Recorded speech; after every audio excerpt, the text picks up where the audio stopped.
Aldin, hindi mahulugang karayom sa dami ng tao nanood sa taunang selebrasyon ng Panagbenga Festival.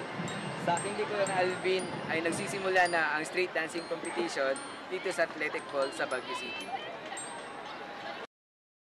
Okay. Alas 6 pa lang ng umaga, ganito na karami ang tao upang saksihan ang taunang Panagbenga Festival. Si Aling Ligaya Villaseñor, nagaling pa ng Maynila, alas 3 pa lang ng madaling araw, nakapwesto na agad upang makita ng malapitan ang mga kalahok sa street dance. Aniya, taon-taon siyang umaakyat ng Baguio para manood ng street dancing competition at ng float parade. Samantala, sa tansya ng Regional Head Office, tinatayang nasa 2 milyon na turista ang umakyat para sa selebrasyon. Nagtalaga naman ng mahigit na 1,000 kapulisan para sa seguridad ng mga turista.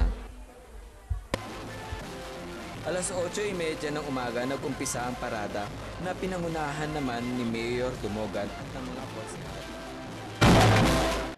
Sa street dancing competition ay nilahukan ng 14 na paaralan mula sa elementary level at 9 naman para sa open category mula sa iba't ibang sektor ng Cordillera Administrative Region. Bukas ay inaabangan ng float parade competition na mag-uumpisa ng 8 a.m. sa taas ng Session Road at sa hapon naman ay isasara ang haba ng Session Road para sa Session in Bloom na kung saan magkakaroon ay magtatayo ito ng bazaar. Kaya pwede pa kayong humabol dito sa Panagbenga Festival. Balik sa inyo, Alvin.